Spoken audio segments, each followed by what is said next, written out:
Balapan Australia akan dikenang karena lap terakhir yang menghentak yang terjadi dengan pertarungan 4 pebalap Ducati.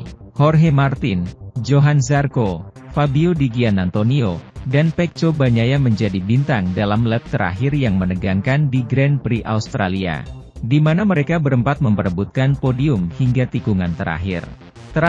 Kemenangan jatuh ke tangan Zarco asal Perancis, sehingga meraih kemenangan pertamanya dalam sejarah MotoGP. Sisi lain dari koin adalah untuk Jorge Martin, yang setelah memimpin semua lap melihat bagaimana bannya tidak dapat bertahan lagi dan akhirnya finish di posisi keempat. Kehilangan poin lebih banyak dibandingkan Pecco. Balapan yang aneh, terkonsentrasi seperti pada 2 lap terakhir dan sangat ditentukan oleh konsumsi ban. Sebuah final menarik yang diakhiri dengan urutan menarik naik podium secara eksklusif Ducati, kata Gigi Dall'Igna dalam pernyataan Ducati. Akhir pekan tampaknya berjalan sempurna bagi Jorge Martin, yang setelah kecelakaannya di Grand Prix Indonesia kehilangan poin dibandingkan Pecco. Saat segala sesuatunya tampak menuju kemenangan untuk tetap dekat dengan Bagnaia dalam perebutan gelar juara dunia. Pembalap asal Spanyol itu mulai kehilangan jarak dengan sangat tiba-tiba akibat degradasi bannya, yang akhirnya membuatnya malah turun dari podium. Setelah pole fantastisnya, Martin menegaskan dirinya sebagai sosok yang luar biasa, cepat dan berani, seorang talenta murni. Hari ini dihianati oleh pilihan ban yang sangat berisiko dan hampir mahal, dan kami mengetahuinya. Pada akhirnya hal itu tidak membuahkan hasil, Dall'Igna adalah tulus tentang pilihan ban lunak Jorge. Sementara itu, Marc Marquez tiba dengan penuh semangat di MotoGP Thailand, di mana secara historis merupakan sirkuit yang bagus untuk Honda dan dirinya secara pribadi. Grand Prix Thailand yang diadakan di sirkuit internasional Chang masuk ke dalam kalender MotoGP pada musim 2018.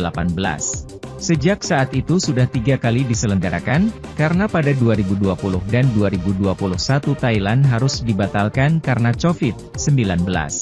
Dalam 2 dari 3 edisi tersebut, Marc Marquez, yang akan menjadi bagian dari struktur Gresini mulai tahun depan, berhasil naik ke podium teratas. Sementara, Miguel Oliveira mengalahkan semua rivalnya tahun lalu. Akhir pekan ini, dari 27 hingga 29 Oktober, kejuaraan dunia sepeda motor akan kembali ke Chang, yang akan menjadi akhir dari 3 seri balapan Asia. Namun, jika dilihat dari apa yang terjadi di sisa musim ini, setidaknya sulit bagi pembalap 30 tahun itu untuk meningkatkan rekornya di Thailand. Dalam pernyataannya sebelum balapan, ia berbicara tentang perubahan iklim terkait konvoi MotoGP dalam beberapa pekan terakhir. Dari Australia ke Thailand, saya tidak yakin ada perubahan suhu yang lebih besar di sepanjang kalender, ucapnya. Ini adalah akhir pekan yang sulit karena sejumlah alasan di Australia, jadi kami akan fokus pada balapan yang akan datang. Pembalap Honda asal Spanyol ini juga mengenang bahwa di masa lalu, segalanya berjalan cukup baik baginya dan struktur Jepang di sirkuit internasional Chang. Buriram adalah sirkuit yang bagus untuk kami di masa lalu. Saya memenangkan gelar 2019 di sana dan kami juga finish kelima di sana tahun lalu, ia menuturkan.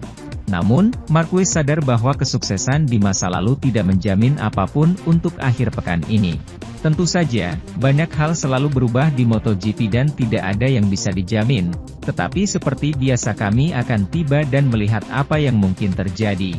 Lalu kami bekerja dari sana, tutupnya.